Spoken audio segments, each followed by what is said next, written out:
Here we are, Ben with HamiltonTiledGA.com. We have our latest project here. We got this big old shower here, so they got a couple Great Danes upstairs. They want to wash these things down, so they need a big shower. So here we are. We're gonna have a freestanding tub coming out of here, and here we are. We're gonna have a perimeter drain, and we're putting that in today, making our pan, getting that ready. We're testing out our grate here. Jason's gonna check the positioning of that. We're gonna pack this big old pan today, so we're gonna have a video of that as well. Everything works out there. So Jason, what's the cost on a drain like this? For the drain assembly itself? Drain itself is about $1,000. $1,000 for this drain, just the drain, compared to a small drain that would go in the middle of the floor if you were to do it like that. So a lot of people want these perimeter drains. Be prepared to spend a little bit of money on it. I mean, it is an expensive endeavor to get one of these, but I mean, it's going to change the whole look of the shower. It's going to change how we slope the drain. Quite an investment though. Here we are, we have our plumbing in there, checking on that.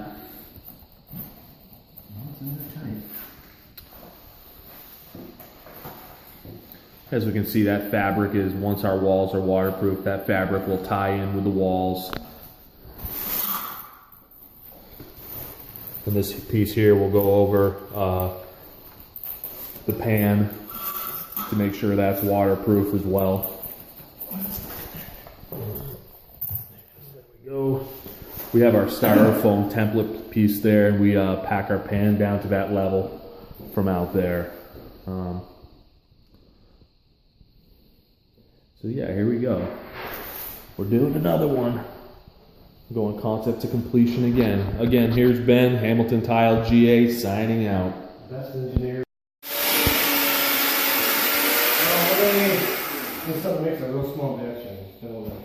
Okay, there's one more bucket. I think my stuff has a very distinct smell. Yeah, it does. Alright, here we are. We're making our dry pack 4-in-1 for our pan here.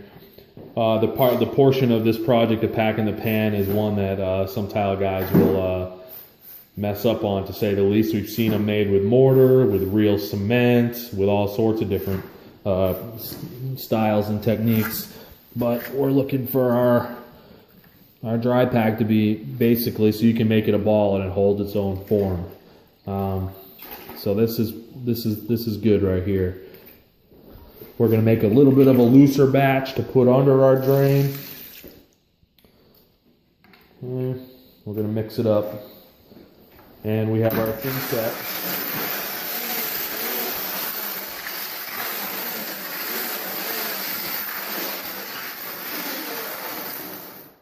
Okay, so if you're doing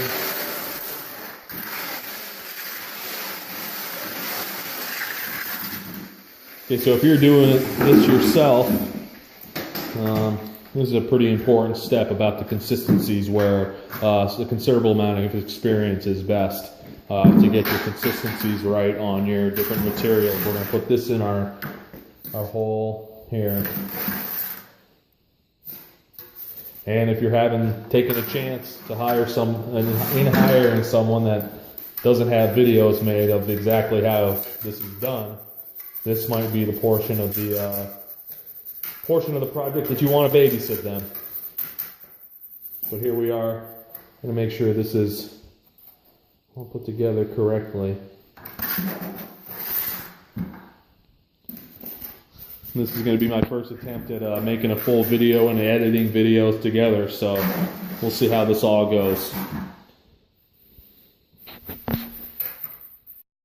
Alright, in step 2 here, we're going to take our thin set and burn it down into the cement. This is a technique called burning it in, to where you take your flat end of your trowel and you work the thin set into the concrete.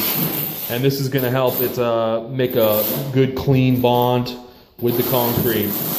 Another step that sometimes gets skipped, but it's really important.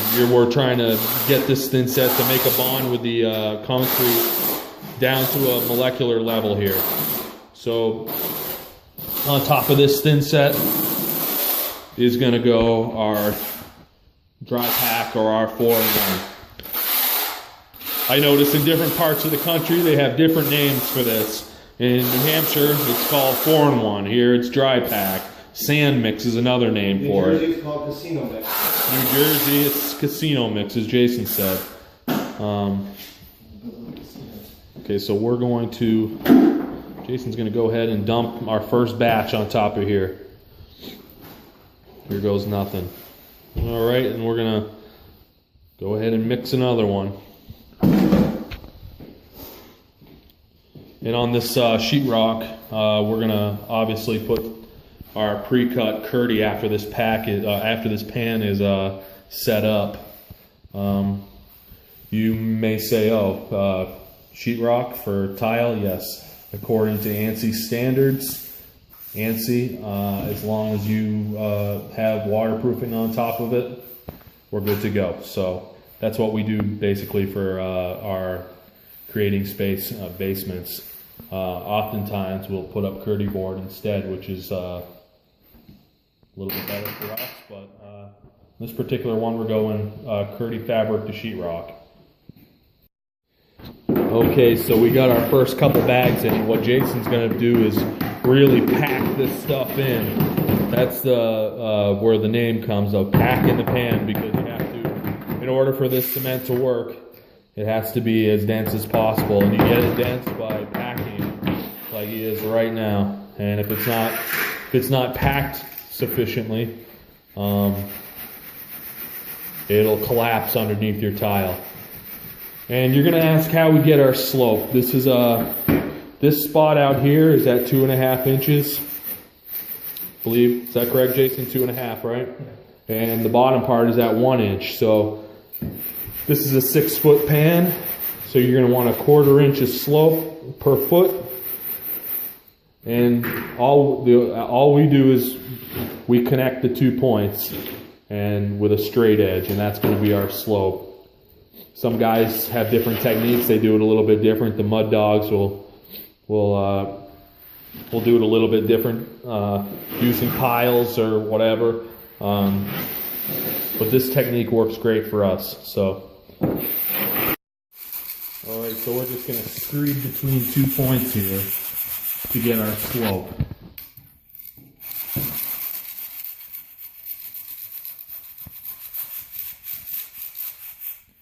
So this is some labor, but there's a certain amount of precision that goes into this. Screwed in between 2 points.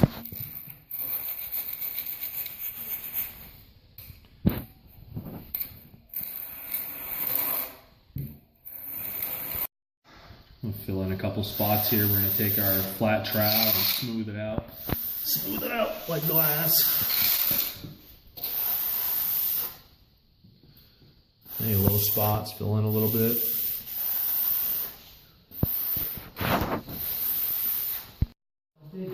Okay, closing out here. We're in the final stages. We're just smoothing it out a little bit. Jason's making it into a nice glass finish. And the styrofoam down here, we'll slide our perimeter drain in there. Schluter really has the best design for perimeter drains there is out there. I mean, it's a great design, one of the best. I mean, in terms of ease of installation and finish, how it looks is far above the industry. The tile company made up of former tile setters. Yeah, tile company made up of former tile setters, exactly. So here we are, finishing up.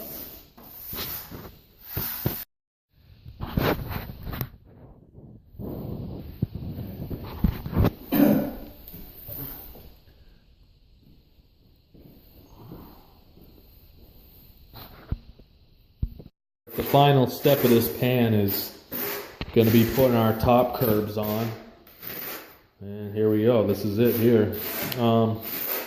As you can see, there's no wood involved here, so mold and mildew, etc., has nothing to grow on and eat, and so it's never going to rot or any of that. So Just setting the last curb. We're going to put a little piece there, and that's it for the pan. And then we waterproof on top of all this.